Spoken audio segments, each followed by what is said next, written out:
seen someone get hit so hard that their face and neck spin so fast that their body doesn't have a chance to like spin the same way? All you hear is blah-da-da. The punch was so devastating. That's the only way I can describe it. It's legitimately like blah-da-da-da-da. Like, that is the fucking sound of it. Rondrell is knocked clean out, which honestly was the best thing for him. You know what I mean? If it would have been a long-standing fight, he would have ended up getting really fucked up. But Rondrell's just face down on the fucking pavement, blood coming out his nose, just done. He's knocked clean out. One hit. Smoke breaks from the pack and runs up on freaking Chris, man, and next throw in hand. Now, I will say this. Smoke, being the type of bully who relies solely on intimidation, he had some fighting ability. Like, he wasn't really that bad. But Chris just outclassed him so fucking bad, man. Oh my God. But the thing was, like Smoke did so bad that I honestly believe the only thing keeping him up on his feet was the fact that everybody from his school was there watching. Smoke's girlfriend was there, Chris's girlfriend was there. 80% of the kids that were at Thomas Jefferson was out there watching this goddamn fight, so Smoke couldn't lose. Because, in a way, everything that Smoke had put into his name and his reputation was staked on that goddamn fight. Because you cannot lose to just one fucking person, and you're the leader of the game.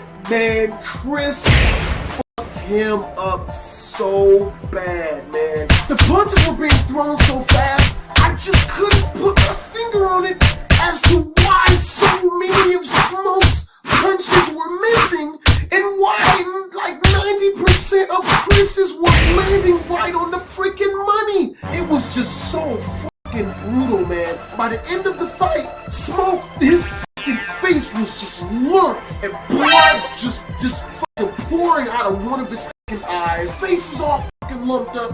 Both his fucking lips are busted. His shirt is just covered in his own fucking blood. Now, his brother tried to fight Chris. I don't know why, but their fight was nowhere near as drastic. The minute Smoke's brother started getting beat up, he just kind of quit. And he just fell back to helping Smoke, because Smoke needed to give everything he had just to stay on his fucking feet. His brother's holding him up, and Smoke is just fucking putty. Every other word, Smoke is yelling at fucking Chris about how he's gonna kill him and fuck him up and shoot him. You can't even make this shit out. It was that bad. Now, Chris's shirt is ripped. You know, you would think that Chris had transformed into the Incredible Hulk. That's how much in tatters Chris's shirt was. But it was because when he was fighting Smoke, halfway through their exchange of fists, Smoke kind of understood that he wasn't going to be able to fist fight this guy, and just started grabbing at his shirt, you know, and whenever he would get his hands on him, Chris would rock him with two of them. And fucking Smoke would fall, get back up, and try to grab him again, just to get rocked in the face and end up right back on the fucking pavement. Chris is talking big shit. No, fuck that shit, because even though Chris was super cool and charismatic, he had a real bad temper. He's going, fuck that shit, I'll fuck y'all up, fuck that shit, your game is some y'all all a bunch of man, don't you ever try to with me. Smoke takes this to heart, as he should, breaks off of his brother, and makes one last ditch attempt to try to fuck Chris up. He runs up on him and just gets dead.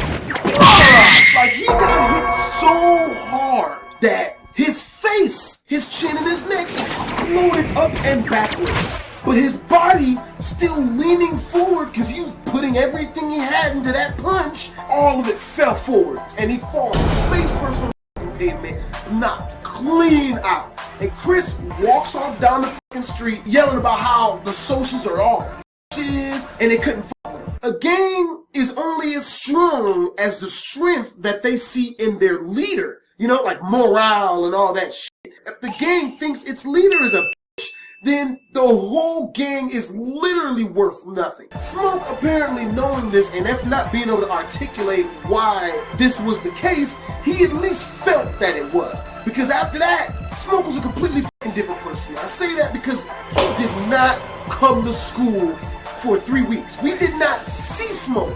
We didn't hear about Smoke for 3 fucking weeks after that. We didn't think anything of it. We just figured, okay, well, he's done with school. He's not gonna come back. Crystal was still at the school, so I still kicked it with her. Crystal would come and pick her up at the end of the day because, you know, he had a car and shit. Everything seemed fucking cool until one day we were all inside of social studies. Now, I forgot this teacher's name, but he was fucking hilarious because he would make these awful jokes and no one would laugh. And since all of us students just basically thought this dude was 100% bitch made, because he was, no one respected him in his fucking classroom. Like, whenever he would turn his back, people would ball up paper and spit wads and just throw them at him, right? So halfway through the school year, he just decided to give us free time every day, all fucking day, for the duration of his fucking class period, because he was just done with dealing with us. We would have boom boxes in this class. We would just dance and share stories and be stupid. It was the most awesome fucking class ever. It was so fucking cool. And he would just sit at his desk and read. Like, he didn't give a fuck. He didn't give no fucks. He came to work to collect a check. He's like, man, fuck all you student bitches. On this particular day, it's like me and two of my homies, we're sitting down, we're just having a casual conversation. Me, my chair is facing the windows as I'm talking to the homie, Mark. As this conversation keeps going on, I notice something moving out of my peripheral vision super fast outside the window. I look to see, it's like 3 or 4 freaking kids running across the damn line. First thought is, oh, okay, well, you know, this isn't that out of the ordinary. It was Thomas Jefferson. Skip school. But as the conversation persists, I notice more and more and more kids in bigger groups are running across the freaking lawn. So I open up the freaking window and I look out to see people are jumping out of the first and second story freaking windows and running away from the freaking school. This being as out of the ordinary of an occurrence as it was, I didn't really know how to react. So I'm just sitting there looking like, what the f is this? Like is the ice cream truck here or some shit? Cause if so, let me get a Rainbow Bomb Pop and a couple of bags of hot Cheetos and some M&Ms, you know, the yellow bag with no peanuts, you know what I mean? And then I hear over the PA, for unforeseen reasons, the rest of school today is canceled and there will be no school tomorrow or the next day until Monday. Of course, me, I'm like, oh, fuck yeah, but something was still super uneasy about the way all of these kids were clamoring over each other to get out of these freaking windows. Now, I can understand the first story, but the second story? Like, who would risk breaking both their freaking legs? Because the second story window was pretty high up, just so they could get out of school a couple of minutes faster. This shit didn't make no freaking sense. I jumped out the window too. I was on the first story, so it wasn't that big of a deal. I run home, and I tell my mom what happened, and she's like, huh. She calls down to the school, and the principal tells her, oh no, you know, a situation happened. You know, we have it under control. It's not a big deal, but school's canceled until Monday.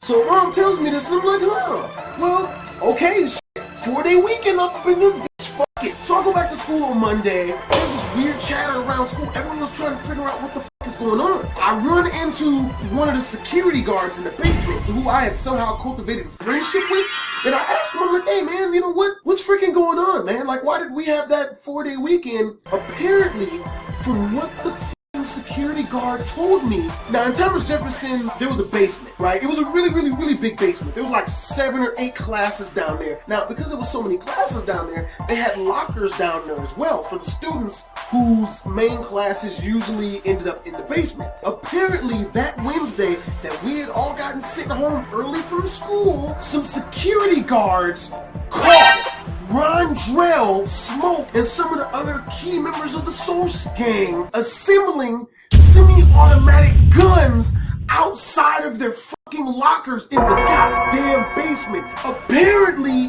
what was gonna go down was Smoke was so pissed off after him and his other Source members getting their ass handed to him by one other fucking guy that they were gonna fucking shoot the goddamn school up. The only real targets that I know of was Chris and his girlfriend.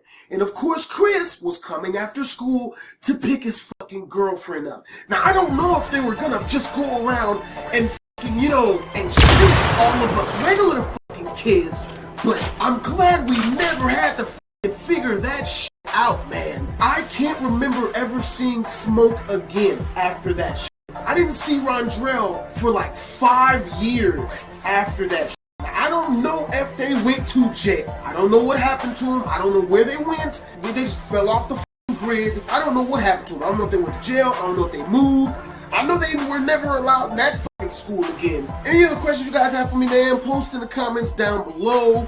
Any advice you guys want me to give you on future advice times, anything like that. I hope you guys enjoyed the story. If you did, make sure to like, comment, and subscribe